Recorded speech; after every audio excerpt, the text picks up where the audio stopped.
Continuamos con La Noche.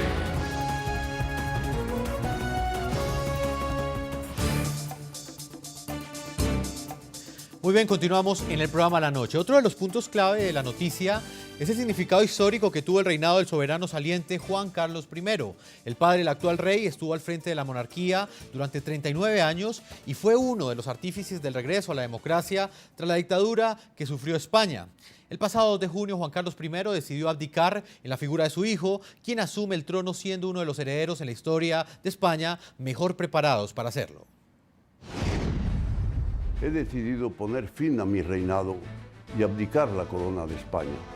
Aunque el rey don Juan Carlos I de Borbón abdicó en el peor momento de popularidad de la monarquía española, a juzgar por los últimos sondeos de abril pasado que le dieron una calificación de 3,7 sobre 10, la importancia histórica del hasta ayer rey no puede pasar por alto, pues obliga a hacer una mirada hacia la última dictadura española y la transición hacia la democracia. Merece pasar a la primera línea una generación más joven, con nuevas energías, decidida a emprender con determinación las transformaciones y reformas que la coyuntura actual está demandando. Roma fue la ciudad que vio nacer a Juan Carlos de Borbón el 5 de enero de 1938. La familia real estaba exiliada allí. Su abuelo era el rey Alfonso XIII. Era la época de la Guerra Civil Española que terminó en 1939, llevando a su final a la denominada Segunda República que había sustituido a la monarquía y dando paso a la dictadura del general Francisco Franco. Solo pisó tierra española a sus 10 años de edad. El entonces príncipe pudo adelantar sus estudios en esa nación. La estadía fue interrumpida por corto tiempo cuando su familia, ya exiliada en Portugal, decidió que regresara a casa. Volvió a Madrid finalizando 1950, culminó el bachillerato y durante una década recibió instrucción militar, luego estudiaría Derecho y Economía. Algunos biógrafos lo describen como un rehén de la dictadura hasta su coronación como rey. Incluso afirman que debió pedirle autorización al dictador Franco para contraer matrimonio con Sofía de Grecia en 1962. Juan Carlos de Borbón fue nombrado como sucesor de Franco por el mismo dictador y sería quien luego, paradójicamente, optaría por el camino de la democracia. Inicialmente fue designado en la jefatura del Estado a título de rey en 1969. Interinamente sustituyó al dictador por causa de enfermedad. Tras la muerte de Franco el 20 de noviembre de 1975, juró lealtad a los principios del movimiento nacional, es decir, a los de la dictadura franquista. 2 días después, las Cortes españolas lo proclamaron como rey Juan Carlos I de España. Juro por Dios y sobre los santos evangelios cumplir y hacer cumplir las leyes fundamentales del reino y guardar lealtad a los principios que informan el movimiento nacional. El título de rey le sería ratificado en 1977 cuando su padre Juan, conde de Barcelona, renunció a sus derechos al trono. El escepticismo entre quienes deseaban la continuidad de la monarquía y el fin de la dictadura era evidente, dado que el nombramiento del rey provenía en principio de un régimen que había surgido de la sangrienta guerra civil. Pese a ello, don Juan Carlos I promovió y lideró la Ley para la Reforma Política de 1976, que abriría el sendero de la transición hacia la democracia. El momento cumbre llegaría en diciembre de 1978 al aprobarse y sancionarse la nueva Constitución española. La Carta Magna estableció en España la monarquía parlamentaria. Formulo mi más sincero deseo de que todas las fuerzas políticas vean cumplidas cuantas esperanzas han depositado en el texto constitucional. Por su parte, el presidente del gobierno español es investido por el Congreso de los Diputados, cuyos miembros son elegidos por voto popular. Muy bien, vamos a Barcelona, en España, con Joaquín Roy, quien es director del Centro de la Unión Europea de la Universidad de Miami, columnista, reconocido columnista del diario El País de España. Señor Roy, ¿cómo será recordado en la historia el rey Juan Carlos I? Hoy, luego de 39 años, finaliza su reinado. ¿Cómo cree usted que él va a ser recordado en la historia? Bueno, cabe la menor duda que tiene ya un sitio en la historia. A mí, si me permiten que introduzca un matiz, creo que esas voces que están legítimamente pidiendo un cambio de lo que pudiéramos llamar régimen, están confundiendo dos cosas diferentes. El régimen existente es y sería el mismo. Es un Estado social, democrático, un Estado de derecho. Otra cosa es que en ese régimen haya una institución, que es la jefatura del Estado, que en una república que es una forma de gobierno, no de Estado, esto estaría elegida por elecciones, y en cambio en este caso es hereditaria, ¿no? Pero en ambos casos es democrática. ¿Por qué? Porque no tiene poder. Fijémonos que aquí estamos hablando de tres reyes diferentes. Si me permiten, trataré de resumirlo brevemente. Primero es el rey Juan Carlos cuando es nombrado o impuesto por Franco.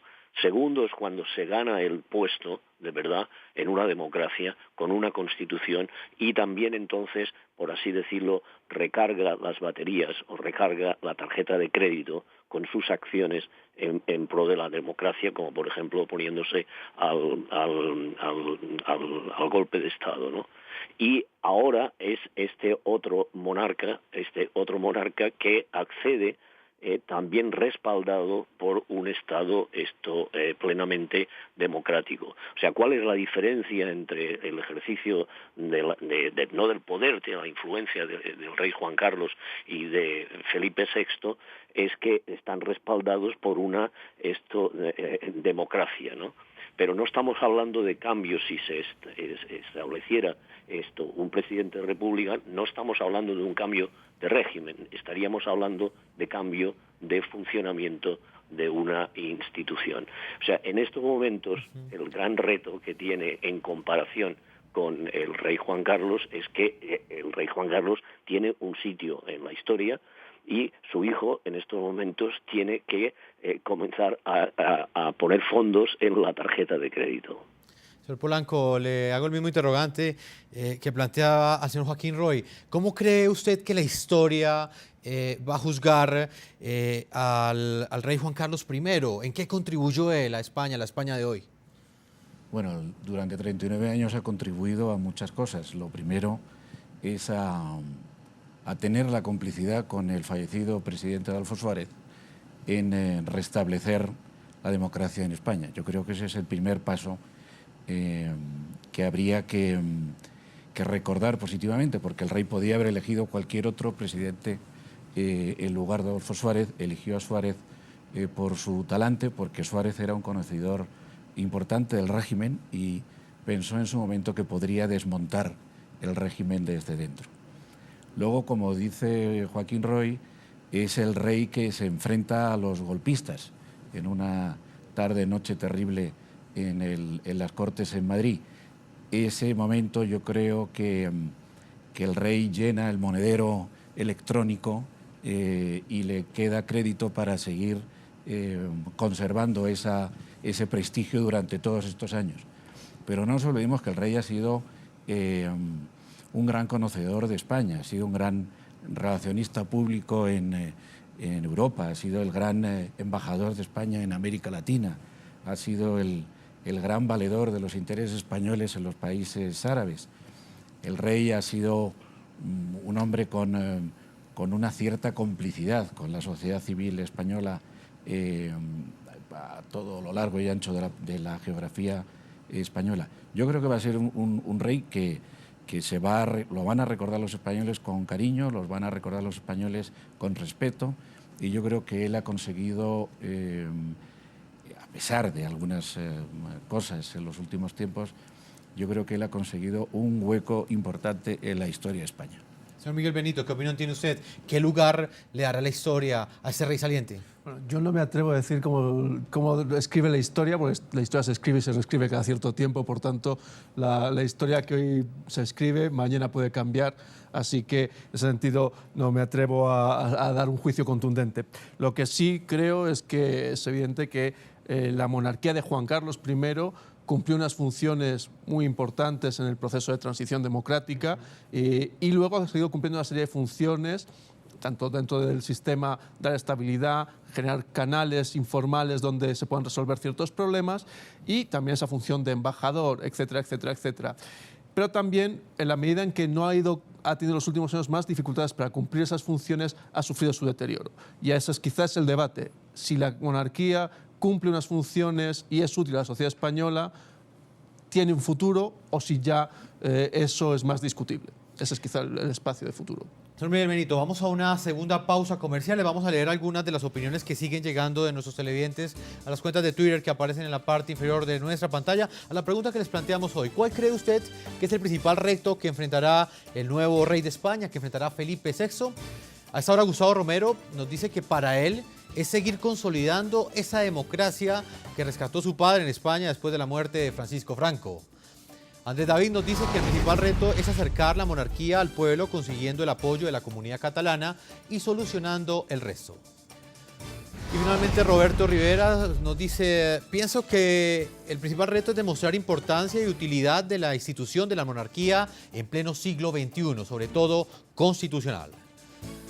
Vamos a una segunda pausa a comerciales y cuando regresemos entraremos ya en la parte final analizando qué tanto futuro le queda a la monarquía española, a la monarquía parlamentaria, pues a propósito de todos los cuestionamientos que ha tenido en los últimos años. Ya regresamos a la tercera y última parte de este programa La Noche. Ya regresamos con La Noche.